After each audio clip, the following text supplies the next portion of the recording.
Hello students, welcome back. Veterinary doctor ಇದನ್ನು ನಾವು ಒಂದು ನೋಬೆಲ್ ಪ್ರೊಫೆಷನ್ ಅಂತಲೇ ಹೇಳ್ಬೋದಲ್ವಾ. ಯಾಕಂದರೆ treating soul which can not speak ಅಂದರೆ ಮಾತನಾಡ್ಲಿಕ್ಕೆ ಬರದೇ ಇರುವಂಥ ಜೀವಿಗಳ ಡಿಸೀಸ್ನ ಕರೆಕ್ಟಾಗಿ ಐಡೆಂಟಿಫೈ ಮಾಡೋದು ಮಾತ್ರ ಅಲ್ಲದೆ ಅದಕ್ಕೆ ರೈಟ್ ಟ್ರೀಟ್ಮೆಂಟ್ ಕೊಡುವಂತಹ ಜವಾಬ್ದಾರಿ. ಸೊ ಇವತ್ತಿನ ಈ ವಿಡಿಯೋದಲ್ಲಿ ಕರ್ನಾಟಕದಲ್ಲಿ ಎಷ್ಟೆಲ್ಲ ವೆಟರ್ನರಿ ಕಾಲೇಜಸ್ ಇದೆ, ಅದ್ರ ಜೊತೆ ಎಡಿಷ್ನಲ್ ಇನ್ಫಾರ್ಮೇಷನ್, ವೆಟರ್ನರಿ ಸೈನ್ಸ್ ಬಗ್ಗೆ ಎಡಿಷ್ನಲ್ ಇನ್ಫಾರ್ಮೇಷನ್ ಈ ವಿಡಿಯೋದಲ್ಲಿ ಕೊಡ್ತೀವಿ ಅಂತ ಹೇಳ್ತಾ, ಯಾರಾದರೂ ನ್ಯೂ ವಿಸಿಟರ್ಸ್ ಈ ಚಾನಲ್ಗೆ ಇದ್ದರೆ ಈ ಕೂಡಲೇ ಈ ಚಾನಲ್ನ ಸಬ್ಸ್ಕ್ರೈಬ್ ಮಾಡಿ. ಹಾಗೆ ಈ ವಿಡಿಯೋ ನಿಮಗೆ ಇನ್ಫಾರ್ಮೇಟಿವ್ ಅಂತ ಅನಿಸಿದರೆ ಲೈಕ್ ಮಾಡೋದು, ಹಾಗೆ ನಿಮ್ಮ ಫ್ರೆಂಡ್ಸ್ ಜೊತೆ ಈ ವಿಡಿಯೋನ ಶೇರ್ ಮಾಡೋದನ್ನ ಯಾವುದೇ ಕಾರಣಕ್ಕೂ ಮರಿಬೇಡಿ ಅಂತ ಹೇಳ್ತಾ ಇವತ್ತಿನ ವಿಡಿಯೋ ಕಡೆಗೆ ಮೂವ್ ಆನ್ ಆಗೋಣ. ಕಮೆಂಟ್ ಸೆಕ್ಷನಲ್ಲಿ ಸ್ಟೂಡೆಂಟ್ಸ್ ಪ್ರಾಕ್ಟಿಕಲ್ ಮಾರ್ಕ್ಸ್ ಎಲ್ಲ ಮೆನ್ಷನ್ ಮಾಡಿಬಿಟ್ಟು ಸೀಟ್ ಸಿಗುತ್ತಾ ಇಲ್ವಾ ಅಂತ ಕೇಳ್ತಾ ಇದ್ದೀರಾ. ಸೊ ನಿಮಗೆಲ್ಲ ಇನ್ಫಾರ್ಮೇಷನ್ ಇರಲಿ ಅಂತ ಇಲ್ಲೊಂದು ಕ್ವಿಕ್ ಇನ್ಫಾರ್ಮೇಷನ್ ಕೊಡ್ತಾ ಇದ್ದೀನಿ. ನೀವೇ ನೋಡ್ಬೋದು ನಿಮ್ಮ ಫ್ರೆಂಡ್ಸ್ ಗ್ರೂಪಲ್ಲಿ ಇವಾಗ MBBS ಸೀಟ್ ಸಿಗಲಿಲ್ಲ ಅಂದರೆ ನೆಕ್ಸ್ಟು BDS, ನೆಕ್ಸ್ಟು ಆಯುರ್ವೇದ ಅಥವಾ BAMSನ ಆಪ್ಟ್ ಮಾಡ್ತಾರೆ. ಇದು ಒಂದು ಕ್ಯಾಟಗರಿ. ಆದರೆ ಇನ್ನೊಂದು ಕ್ಯಾಟಗರಿ ಸ್ಟೂಡೆಂಟ್ಸ್ ಇದ್ದಾರೆ, MBBS ಸೀಟ್ ಸಿಗಲಿಲ್ಲ ಅಂದರೆ ನೆಕ್ಸ್ಟು ವೆಟರ್ನರಿ ಸೈನ್ಸ್ ಮಾಡಬೇಕು ಅಂತ ಅಂದ್ಕೊಂಡಿದ್ದಾರೆ. ಅಂದರೆ ಮೊದಲು ಇವಾಗ MBBS ಆದ ನಂತರ ವೆಟ್ನರಿ ಅನ್ನೋ ಕಾನ್ಸೆಪ್ಟ್ ಇದೆಯಲ್ವಾ, ಇದು ಮೊದಲು ಅಷ್ಟೊಂದು ಅವೇರ್ನೆಸ್ ಇರಲಿಲ್ಲ. ಯಾಕಂದರೆ ವೆಟರ್ನರಿ ಕೋರ್ಸ್ ಬಗ್ಗೆ ಇನ್ಫಾರ್ಮೇಷನ್ ಇರಲಿಲ್ಲ. ಆದರೆ ಇವಾಗ ಕೋಚಿಂಗ್ ಇನ್ಸ್ಟಿಟ್ಯೂಟಿಂದ ಆಗಿರ್ಬೋದು ಅಥವಾ ಅವ್ರ ಫ್ರೆಂಡ್ಸ್ ಗ್ರೂಪಿಂದ ಆಗಿರ್ಬೋದು ಸ್ಟೂಡೆಂಟ್ಸ್ಗೆಲ್ಲ ಅವೇರ್ನೆಸ್ ಬಂದಿದೆ ವೆಟರ್ನರಿ ಸೈನ್ಸ್ ಕೋರ್ಸ್ ಇದೆ ಅಂತ. ಸೊ ಇದನ್ನು ಯಾಕೆ ಹೇಳ್ತಾ ಇದ್ದೀನಿ ಅಂದರೆ ವೆಟರ್ನರಿ ಸೈನ್ಸಿಗೆ ಅಷ್ಟೊಂದು ಕಾಂಪಿಟೇಷನ್ ಇದೆ ಇವಾಗ. ಅದು ಅಲ್ಲದೆ ಇತ್ತೀಚಿನ ದಿನಗಳಲ್ಲಿ ನೀವು ನೋಡಿರ್ಬೋದು ಮೆಟ್ರೋ ಸಿಟೀಸ್ಗಳಲ್ಲೆಲ್ಲ ಓನ್ ಚಿಲ್ಡ್ರನ್ಗಿಂತ ಹೆಚ್ಚಾಗಿ ಪೆಟ್ಸ್ ಸಾಕುವ ಕಡೆ ಜನರು ಗಮನ ಕೊಡ್ತಾರೆ. ಪೆಟ್ಸ್ ಬಗ್ಗೆ ತುಂಬ ಕೇರ್ ಮಾಡ್ತಾರೆ ಮತ್ತು ಹೆಲ್ತ್ ಬಗ್ಗೆ ಅಷ್ಟೇ ಕಾನ್ಷಿಯಸ್ ಆಗಿರ್ತಾರೆ. ಪೆಟ್ಸ್ ಹೆಲ್ತ್ ಸ್ವಲ್ಪ ಹೆಚ್ಚು ಕಮ್ಮಿ ಆದ್ರೂ ಅವರು ಅದನ್ನು ಟಾಲ್ರೇಟ್ ಮಾಡಲ್ಲ, ಅಷ್ಟು ಪೆಟ್ಸ್ ಜೊತೆ ಅಟ್ಯಾಚ್ಡ್ ಆಗಿರ್ತಾರೆ. ಇದನ್ನು ನೀವು ಕೂಡ ಗಮನಿಸಿರ್ಬೋದು. ಇನ್ನು ಹಳ್ಳಿ ಕಡೆ ನೋಡಿದರೆ ರೈತರು ದನ ಕರುಗಳನ್ನ ಮನೆಯ ಸಂಪತ್ತು ಅನ್ನೋ ಥರನೇ ನೋಡ್ತಾರೆ, ಅದನ್ನು ದೇವ್ರ ಥರ ಪೂಜೆ ಮಾಡ್ತಾರೆ. ಅದ್ರ ಜೊತೆ ನಿಮಗೆಲ್ಲ ಗೊತ್ತಿರ್ಬೋದು ಕರ್ನಾಟಕದಲ್ಲಿ ವೆಟರ್ನರಿ ಕಾಲೇಜಸ್ ಇರುವುದು ಕೇವಲ ಬೆರಳೆಣಿಕೆ ಅಷ್ಟೇ. ಸೊ ಈ ಎಲ್ಲ ಕಾರಣಗಳಿಂದಾಗಿ ಆಟೋಮ್ಯಾಟಿಕ್ಕಾಗಿ ವೆಟರ್ನರಿ ಸೈನ್ಸ್ ಕೋರ್ಸಿಗೆ ಡಿಮ್ಯಾಂಡ್ ಹೆವಿ ಇದೆ, ಕಾಂಪಿಟೇಷನ್ ಹೈ ಇದೆ. ಇದ್ರ ನಡುವೆ ಈಗ ಒಂದು ಕ್ವಶನ್, ಈ ಕೋರ್ಸ್ ಈಸಿ ಇದೆಯಾ? ಇದಕ್ಕೆ answer both yes and no. ನಿಮಗೆ ಇಂಟ್ರೆಸ್ಟ್ ಇದ್ದರೆ ಈ ಕೋರ್ಸ್ ಈಸಿ, ನಿಮ್ಗೆ ಇಂಟ್ರೆಸ್ಟ್ ಇಲ್ಲ ಅಂದರೆ ಈ ಕೋರ್ಸ್ ನಿಮಗೆ ಸ್ವಲ್ಪ ಕಷ್ಟ ಆಗ್ಬೋದು. ಯಾಕಂದರೆ ಇದು ಡ್ಯೂರೇಷನ್ ಇರೋದು ಕೋರ್ಸ್ ಇದು 5.5 years, ಅಂದರೆ 4.5 years ನಿಮ್ಮ ಕೋರ್ಸ್ ಇರುತ್ತೆ, 1 year ಇಂಟರ್ನ್ಶಿಪ್ ಇರುತ್ತೆ.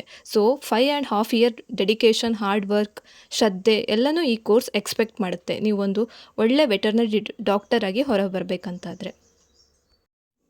ಅಗೈನ್ ಸ್ಟೂಡೆಂಟ್ಸ್, ನಿಮಗೆ ಈ ಕೋರ್ಸ್ ಬಗ್ಗೆ ತುಂಬಾ ಇಂಟ್ರೆಸ್ಟ್ ಇದ್ದರೆ, ಒಂದು ವೇಳೆ ನಿಮಗೆ ಅಕಸ್ಮಾತ್ ಫಸ್ಟ್ ರೌಂಡಲ್ಲಿ ಸೀಟ್ ಸಿಗಲಿಲ್ಲ ಅಂತಾದರೆ ನೀವು ಸೆಕೆಂಡ್ ಮತ್ತು 3ನೇ ರೌಂಡ್ ತನಕನೂ ವಿತ್ ಪೇಷನ್ಸ್ ಪಾರ್ಟಿಸಿಪೇಟ್ ಮಾಡಿ. ಯಾಕಂದರೆ ಫೈನಲ್ ರೌಂಡಲ್ಲಿ ತನಕನೂ ಸೀಟ್ ಸಿಗುವಂಥ ಚಾನ್ಸಸ್ ತುಂಬಾ ಇರುತ್ತೆ. ಸೊ ಇದಿಷ್ಟು quick information veterinary science course ಬಗ್ಗೆ ಆಗಿತ್ತು. ಸೊ ನೆಕ್ಸ್ಟ್ ಇವತ್ತಿನ ವಿಡಿಯೋ ಕಡೆ ಮೂವ್ ಆನ್ ಆಗೋಣ. ಅಂದರೆ ಎಷ್ಟೆಲ್ಲ ವೆಟರ್ನರಿ ಕಾಲೇಜಸ್ ಕರ್ನಾಟಕದಲ್ಲಿದೆ, ಎಷ್ಟು ಯೂನಿವರ್ಸಿಟಿ ಇದೆ ಅಂತ ನೋಡೋಣ. ಕರ್ನಾಟಕದಲ್ಲಿ ವೆಟರ್ನರಿ ಸೈನ್ಸ್ಗೆ ಇರೋದು only 1 university. Under this university total 6 veterinary colleges ಬರುತ್ತೆ. ಇನ್ನೊಂದು ಇನ್ಫಾರ್ಮೇಷನ್ ಏನಂದರೆ ಕರ್ನಾಟಕದಲ್ಲಿರೋದು ಕೇವಲ ಗೌರ್ಮೆಂಟ್ ಕಾಲೇಜಸ್ ಅಷ್ಟೇ. ಅಂದರೆ ನಿಮಗೆ ವೆಟರ್ನರಿ ಸೈನ್ಸ್ ಕೋರ್ಸ್ ಮಾಡಬೇಕಂತಿದ್ರೆ ನೀವು KE ನಡೆಸುವಂಥ KCET ಎಕ್ಸಾಮಲ್ಲಿ ಪಾರ್ಟಿಸಿಪೇಟ್ ಮಾಡಬೇಕು. ನೆಕ್ಸ್ಟ್ ಅಲ್ಲಿ ಅನೌನ್ಸ್ ಆಗುವ ರ್ಯಾಂಕ್ ಬೇಸಿಸ್ ಮೇಲೆ ನಿಮಗೆ ವೆಟರ್ನರಿ ಕಾಲೇಜ್ ಅಲಾಟ್ ಆಗುತ್ತೆ. ಕರ್ನಾಟಕದಲ್ಲಿ ವೆಟರ್ನರಿ ಸೈನ್ಸ್ಗೆ ಸಂಬಂಧಪಟ್ಟಂತೆ ಯಾವುದೇ ಪ್ರೈವೇಟ್ ಕಾಲೇಜ್ ಇಲ್ಲ. ಸೊ ಇಂಡಿಯಾದಲ್ಲಿ ಕೇಳೋದಾದರೆ ಟೋಟಲ್ 5 ಪ್ರೈವೇಟ್ ಕಾಲೇಜಸ್ ಇದೆ ಇಂಡಿಯಾದಲ್ಲಿ. ಕರ್ನಾಟಕದಲ್ಲಿ ಯಾವುದೇ ಕಾಲೇಜ್ ಇಲ್ಲ. ಸೊ ನಿಮಗೆ ವೆಟರ್ನರಿ ಸೈನ್ಸ್ ಮಾಡಬೇಕಂದ್ರೆ ಓನ್ಲಿ ಒಂದು ಆಪ್ಷನ್ KCET ಎಕ್ಸಾಮ್ ಬರೆಯೋದು, ನೆಕ್ಸ್ಟ್ ಅಲಾಟ್ ಆಗುವಂಥ ಕಾಲೇಜಲ್ಲಿ ಅಡ್ಮಿಷನ್ ತಗೊಳ್ಳೋದು. ಎಗೈನ್ ಕರ್ನಾಟಕದಲ್ಲಿರುವಂಥ 6 ವೆಟರ್ನರಿ ಕಾಲೇಜಸ್ಸಲ್ಲಿ ಅರೌಂಡ್ 300ರಿಂದ 350 ವೆಟರ್ನರಿ ಸೀಟ್ ಸಿಗುತ್ತೆ. ಈ ವೆಟರ್ನರಿ ಸೀಟಲ್ಲಿ 85% ಸ್ಟೇಟ್ ಕೋಟಾ ಅಂದರೆ KCET ಎಕ್ಸಾಮ್ ಬರೆದವರು ಅಡ್ಮಿಷನ್ ತಗೊಂಡ್ರೆ, ಇನ್ನು 15% ಸೀಟು ಆಲ್ ಇಂಡಿಯಾ ಕೋಟಾ ಅಂದರೆ ನೀಟ್ ಎಕ್ಸಾಮ್ ಬರೆದು ಅವರು ಎಂಟ್ರಿ ತಗೊಳ್ತಾರೆ ಅಥವಾ ಅಡ್ಮಿಷನ್ ತಗೊಳ್ತಾರೆ.